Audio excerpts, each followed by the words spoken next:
اعوذ باللہ من الشیطان الرجیم، بسم اللہ الرحمن الرحیم۔ ان اللہ يدخل الذین آمنوا وعملوا الصالحات جنات تجری من تحتها الانہار۔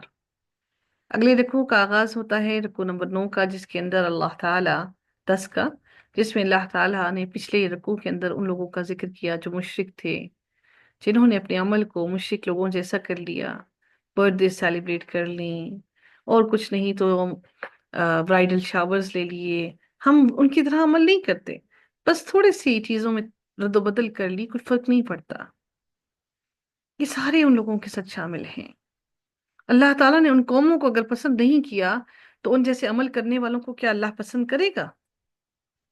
نبی نے ہمیں ان کے جیسے نیک عمل کرنے سے بھی منع کیا کہ ان جیسا نیک عمل نہ کرو، ان جیسے روزے نہ رکھو کہ کہیں ان سے مشابہت نہ ہو جائے۔ تو پھر کیا ان معاملات میں ہماری باز پرسی نہیں ہوگی؟ کیا ہم سے سوال نہیں کیا جائے گا؟ ان اللہ يدخل الذین آمنوا وعملوا الصالحات۔ رب کائنات کتنی خوبصورت الفاظ میں فرماتے ہیں کہ بے شک جن لوگوں کو اللہ نے داخل کیا ایمان میں، اللہ نے ایمان میں داخل کیا ہے، داخل کرنے کے بعد فرماتے ہیں کہ وعمل الصالحات، اور اللہ کے ایمان میں ان کے داخل کرنے کے بعد انہوں نے نیک عمل کر لیے، تو اللہ تعالیٰ فرماتے ہیں کہ ان کے لیے جنت میں باغات ہیں، اور جن کے نیچے سے نہریں بہ رہی ہیں، یحلون فیہا من اساور من ذہب۔ اور اب ان کے لیے اللہ تعالیٰ مزید ارشاد فرماتے ہیں، نہ صرف نہریں ہیں بلکہ ان کو تو سونے کے کنگن بھی پہنائے جائیں گے۔ یعنی سونا اتنا امپورٹنٹ ہے، یعنی اگر خواتین کو اس سے محبت ہے سونے سے، تو اس میں کوئی حرج نہیں ہے کہ اللہ تعالیٰ کی طرف سے محبت ڈالی گئی ہے، اور وہ سونا جنت میں بھی پہنیں گی انشاءاللہ۔ اگر دنیا میں نہیں ہے تو انشاءاللہ جنت میں ضرور پہنیں گے۔ ایمان والوں اور نیک کام کرنے والوں کو اللہ تعالیٰ ان جنتوں میں لے جائے گا جن کے درختوں تلے سے نہریں بہ رہی ہیں، اور جہاں وہ سونے کے کنگن پہنائے جائیں گے، اور وہ سچے موتی بھی ہوں گے ان کے ساتھ۔ وَلُؤْلُؤًا، سچے موتی، ٹرانسپیرنٹ، خوبصورت، شائنی۔ اور اللہ تعالیٰ نے ان کا لباس بھی بیان کر دیا۔ نگینے ہمیں جڑے ہوئے خوبصورت لگتے ہیں نا، چمکتے ہوئے ڈائمنڈس کتنے پیارے لگتے ہیں، اللہ نے کہا کہ سچے موتی پہنائے جائیں گے، ان کنگنوں میں سچے موتی ہوں گے، اور شاید بریسلٹس بھی ہوں۔ وَلِبَاسُهُمْ فِيهَا حَرِيرٌ، اور اللہ تعالیٰ نے پھر فرمایا اور ان کا لباس کیا ہوگا؟ خوبصورت باریک خالص ریشم کا۔ اللہ تعالیٰ مزید ارشاد فرماتے ہیں انہی لوگوں کے بارے میں، انہی مسلمانوں کے بارے میں، ایمان والوں کے بارے میں جنہوں نے عمل کیے اچھے، وَهُدُوا إِلَى الطَّيِّبِ مِنَ الْقَوْلِ، جن لوگوں نے، اللہ تعالیٰ فرماتے ہیں ان کو پاکیزہ بات کی رہنمائی کر دی گئی۔ دنیا میں آپ کی اور مجھے اللہ تعالیٰ نے ہم سب کو پاکیزہ بات کی رہنمائی دنیا میں کر دی، یعنی جنت ایسی جگہ ہے جہاں انسان جب جنت میں جائے گا تو وہاں پر بھی پاکیزہ باتیں کرے گا، اور جو جنت میں داخل ہوگا ان کو ہدایت دے کر انہیں بات سکھا کر بھیجا جائے گا جنت میں کہ پاکیزہ باتیں کرنی ہیں۔ اور وہ باتیں کیسی کرنی ہیں؟ پاک اللہ تعالیٰ کی حمد و ثنا کی اچھی بات، کسی کی دل آزاری کی بات نہ ہو۔ وَهُدُوا إِلَى صِرَاطِ الْحَمِيدِ، اور پھر کیا؟ اور وہ ذات جو قابل تعریف ذات ہے، اس کی راہ کی ہدایت کر دی گئی، یعنی ایسی جگہ کی طرف جہاں ہر طرف اللہ تعالیٰ کی حمد اور اس کی تسبیح کی صدائیں اور اس کی آوازیں گونج رہی ہوں گی۔ اس سے مطلب قرآن اور اسلام کی طرف رہنمائی ہے۔ یہ راستہ جو طیب راستہ ہے، یہ جو حمد والا راستہ ہے، یہ صرف اور صرف قرآن کا راستہ ہے۔ اس کے علاوہ اور کوئی راستہ نہیں ہے جو ہماری اس راستے کی طرف رہنمائی کر سکے۔ ان الذین کفروا ویصدون عن سبیل اللہ والمسجد الحرام۔ رب کائنات مزید ارشاد فرماتے ہیں، اب ان لوگوں کا ذکر کیا جا رہا ہے جن لوگوں نے کفر کیا اور اللہ تعالیٰ کی راہ سے روکنے لگے، اور اس حرمت والی مسجد یعنی کہ مسجد الحرام یعنی کہ خانہ کعبہ سے روکنے لگے۔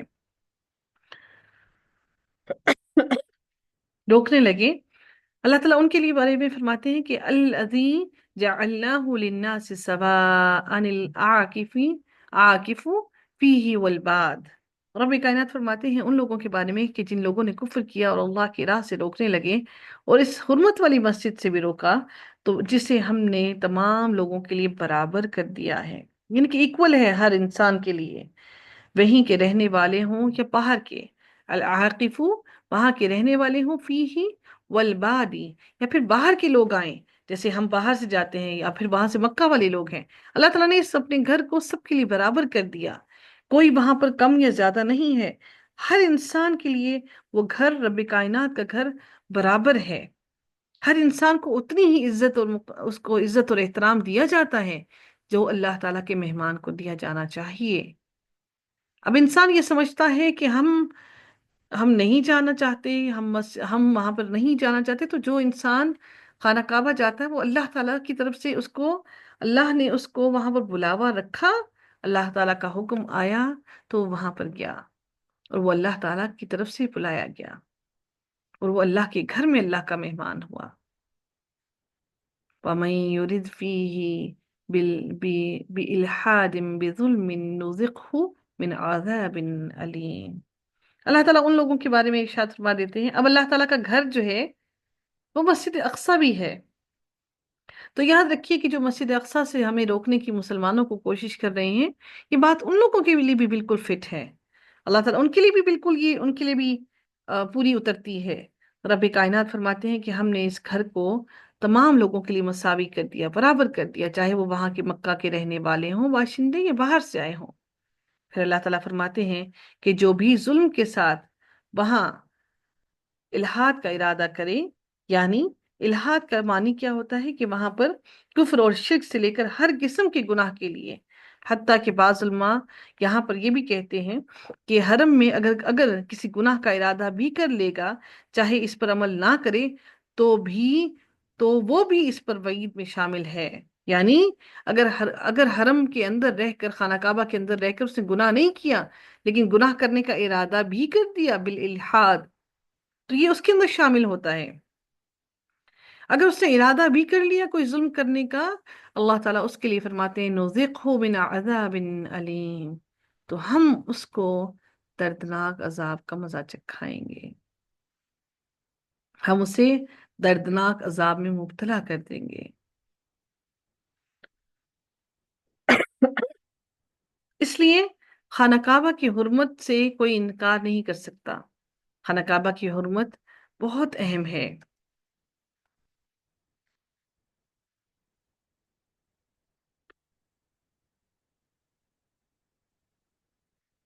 रुकू नंबर 11 का आगाज होता है। अल्लाह ताला इरशाद फरमाती है, व इज़ बव्वअना लि इब्राहीम मकान अल बैती अल्ला तुश्रिक बी शैअन व तहिर बैतिया लित्ताइफीना वल काइमीना व रुक्का सुजूद।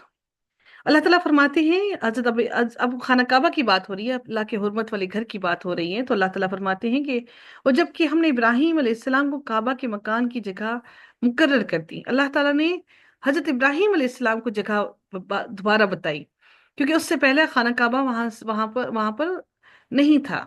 हजरत आदम अलैहिस्सलाम के ज़माने में था। उसके बाद जब हजरत नूह अलैहिस्सलाम के वक्त में सैलाब आया, तूफान आया, तो खाना काबा को उठा लिया गया, और उसके बाद अल्लाह ताला ने हजरत इब्राहिम अलैहिस्सलाम से दोबारा खाना काबा को बनवाया। और फिर अल्लाह ताला फरमाते हैं कि हमने इब्राहिम को वो जगह बताई कि जहां पर उन्होंने अल्लाह का घर बनाना है।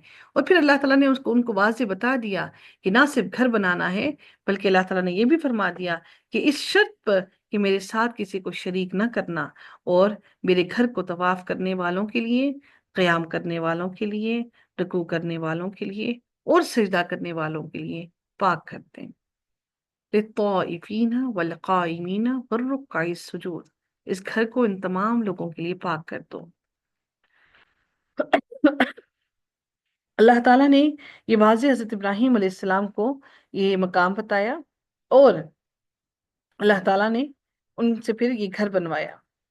याद रखिएगा कि खाना काबा जो है, सबसे पहली मस्जिद जो ज़मीन में बनाई गई वो मस्जिद हराम है, खाना काबा, और उसके 40 साल बाद मस्जिद अक्सा तामीर हुई थी। पहली मस्जिद खाना काबा, उसके बाद 40 साल के बाद मस्जिद अक्सा तामीर की गई। लेकिन जो जमीन पर अल्लाह ताला का पहला घर है वो खाना काबा है। तो अल्लाह ताला ने साफ फरमा दिया कि मेरे घर को निजासत से, बुतों से, और इन तमाम की तमाम चीज़ों से पाक और साफ रखना। फिर रब कायनात अगली आयत में इरशाद फरमाते हैं, व आदिन फिन्नासी बिल हज यअतूका रिजालन व अला कुल्ली ज़ामिरिन यअतीना मिन कुल्ली फज्जिन अमीक। अल्लाह ताला फरमाते हैं और लोगों में हज की मुनादी कर दो, यानी हज का पैगाम दे दो, उनको उनको आवाज दे दो, उनको ऐलान कर दो हज का। या तू का रिजालन, कि तेरे पास जब ये लोग आए, तेरे पास जब आए प्यादा हों, यानी कि किसी पर सवार हों, पैदल आए, और दुबले पतले ऊंटों पर आए। वामिरिन कहते हैं वो जो लागर, बहुत ही पतले दुबले लागर से ऊंट हों। ये लोग पैदल आए या ये लोग सवार होकर आए। फिर अल्लाह ताला फिर फरमाते हैं कि दूर दराज की तमाम राहों से आएंगे। ये तमाम के तमाम लोग, जब हज का ऐलान होगा तो अल्लाह ताला फरमाते हैं कि ये तमाम के तमाम लोग इस मेरे घर की तरफ जब हज करने आएंगे, तो कुछ होंगे जो पैदल आएंगे, कुछ होंगे जो ऊंटों पर सवार होकर आएंगे। चूंकि लंबी मुसाफत है, इस वजह से ऊंट लागर हो जाएंगे।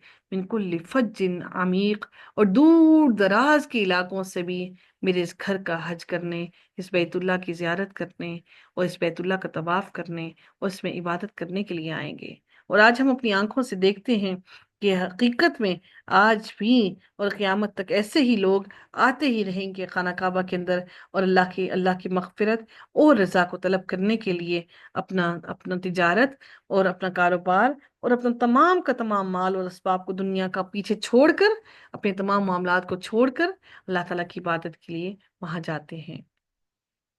अब अल्लाह ताला इसके बारे में मजीद एलेबोरेट कर रहे हैं, ये क्यों है। इसलिए अल्लाह ताला फरमाते हैं लियशहदू मनाफिअ लहुम व यज़कुरु स्मल्लाहि फी अय्यामिन मालूमात। अल्लाह ताला फरमाते हैं ताकि अपने लिए फायदे हासिल करें। अब वहां खाना काबा में जाने के लिए क्या फायदे हैं, अब वो फायदे अल्लाह ताला गिनवा रहे हैं।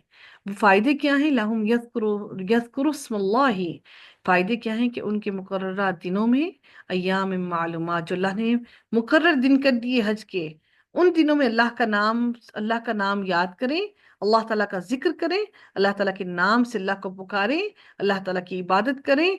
और जो पायों पर जो उसने उन उन चौपायों पर जो पालतू हैं, जो उसने उसने पाल रखे हैं, बहीमतिल अनआमी, जो उसने पालतू जानवर पाल रखे हैं, उनके बारे में हुक्म किया जा रहा है कि उनको ज़िबह करें, और उनको अल्लाह का नाम लेकर ज़िबह करें। यौम नहर के दिन, 10 जुल्हज्जा के दिन, यानी उसके बाद वो उसको ज़िबह करने के बाद उसका गोश्त खुद भी खाएं। और अल्लाह ताला फिर अब उसके गोश्त के बारे में फरमाते हैं, फ़कुलू मिनहा, खुद भी खाएं उसमें से, व अतइमू, और दूसरे गरीबों और फकीरों को भी खिलाएं। अलबाइस अल फकीर, किनको, भूखे को और फकीर को भी खिलाएं। ये फायदे हैं वहां जाने के। वो लोग जो गरीब हैं, क्योंकि देखिए वहां पर खाना काबा के अंदर, वहां मक्का के अंदर उस वक्त ना तो कोई हरियाली नहीं थी, कुछ नहीं था। अल्लाह ताला ने उनके लिए हर तरह का बंदोबस्त कर दिया। फिर वो लोग कुर्बानी का गोश्त जब ज्यादा होता तो फिर उसको ड्राई भी कर लेते और पूरा साल भी चलाते। फिर अल्लाह ताला फिर इरशाद फरमाते हैं, सुम्मल यक़दू तफसहुम वलयूफू नुज़ूरहुम वलयत्तवक़ू तवफ़ू बिलबैतिल अतीक़। अब एक और फायदा उसका ये भी हुआ कि तिजारत का काम भी उनका बढ़ने लगा इस वजह से। जब पूरे इलाके से, पूरी दुनिया से लोग आने शुरू हुए, तो सहूलतें भी आना शुरू हो गई। हालांकि वो बिल्कुल रेगिस्तान था। अल्लाह ताला ने अपने इस घर को, उसके आसपास के इलाके को आबाद किया। फिर अल्लाह ताला मजीद इरशाद फरमाते हैं अगली आयत के अंदर कि फिर वो अपना मैल कुचैल दूर करें। मैल कुचैल से मुराद क्या है कि यानी 10 जुल्हज्जा, यानी 10 जुल्हज्जा को जब वो कंकरियां मारने के बाद, हाजी जब वो कंकरियां मार चुके होते हैं, तो उसके बाद वो एहराम खोल देते हैं, और वो बीवी से मुबाशरत के सिवा तमाम बाकी काम कर सकते हैं जो हालत एहराम में उनको ममनू होते हैं। महल कुचैल दूर करने से का मतलब यही है कि वो फिर वो नाखूनों और बालों वगैरह को साफ कर लें, तेल और खुशबुओं का इस्तेमाल कर सकते हैं, और फिर सिले हुए कपड़े पहन सकते हैं। कुर्बानी करने के बाद, जुमेरात पर कंकरियां मारने के बाद, तो जो फर्स्ट डे होता है, ठीक है, उसके बाद वो एहराम को खोल सकते हैं। तो अल्लाह ताला ने फरमाया कि फिर वो अपने आप को मैल कुचैल से पाक साफ कर लें, क्योंकि इतने दिनों से एहराम बांधा हुआ है। तो वो अब अपने आप को, वो सारे नाखून काटना, वो सारे मामला जो है अपने, वो ठीक कर सकते हैं। ٹھیک ہے؟ پھر اللہ تعالیٰ فرماتے ہیں اور اپنی نظریں پوری کریں اور اللہ کے قدیم گھر کا طواف کریں، یعنی احرام اتارنے کے بعد پھر جا کر وہ بالبیت العتیق اللہ تعالیٰ کے گھر کا طواف کریں۔ اگر کوئی انسان نے نظر مانی ہے، جیسے لوگ مان لیتے ہیں کہ اگر اللہ نے مجھے اپنا مقدس گھر کی زیارت فرمائی تو میں فلاں نیکی کا کام کروں گا، یا میں فلاں کروں گا، یا میں فلاں کام کروں گا، تو اللہ تعالیٰ نے فرمایا کہ اب تم نے اگر جو تم نے نظر مان رکھی ہے وہ نظر پوری کرو، اور یعنی کہ وہ نظر پوری کرنا بھی تم پر فرض ہو گیا ہے، اور پھر اللہ تعالیٰ کے بیت اللہ کا جو اللہ تعالیٰ کا سب سے قدیم گھر ہے اس کا طواف کرو۔ ذَلِكَ وَمَن يُعَظِّمْ حُرُمَاتِ اللَّهِ فَهُوَ خَيْرٌ لَهُ عِندَ رَبِّهِ، یہ ہے، اللہ تعالیٰ فرماتے ہیں یہ ہے، اور جو کوئی اللہ تعالیٰ کی حرمتوں کی تعظیم کرے اس کے لیے، اس کے اپنے لیے اس کے رب کے پاس بہتری ہے۔ اور تمہارے لیے جو پائے جانور حلال ہے، جو چار پاؤں والے جانور ہیں ان کو اللہ نے فرمایا کہ حلال ہیں۔ وَأُحِلَّتْ لَكُمُ الْأَنْعَامُ إِلَّا مَا يُتْلَى، سوائے اس کے جو غیر اللہ کے نام کے پکارے جائیں، جو بتوں پر پکارے جائیں، جو بتوں کی گندگی کے اوپر پکارے جائیں، اور وہ جو بتوں پر ذبح کیے جائیں ان کے علاوہ تمہارے لیے حلال جانور حلال ہیں۔ اگر وہاں پر کوئی پکار کر ان کو ذبح کرتا ہے وہ تو تم پر وہ سب حرام ہیں، بالکل ایسے ہی جیسے سور کا گوشت کھانا حرام ہے، وہ بھی تم پر کھانا بالکل ایسے ہی حرام ہے۔ اللہ تعالیٰ نے ان کو کھانے سے منع کیا ہے۔ اللہ تعالیٰ اگلی آیت میں ارشاد فرماتے ہیں حنفاء للہ غیر المشرکین۔ اب اللہ تعالیٰ اگلی آیت میں ارشاد فرماتے ہیں اللہ کی توحید کو مانتے ہوئے اس کے ساتھ کسی کو نہ شریک کرتے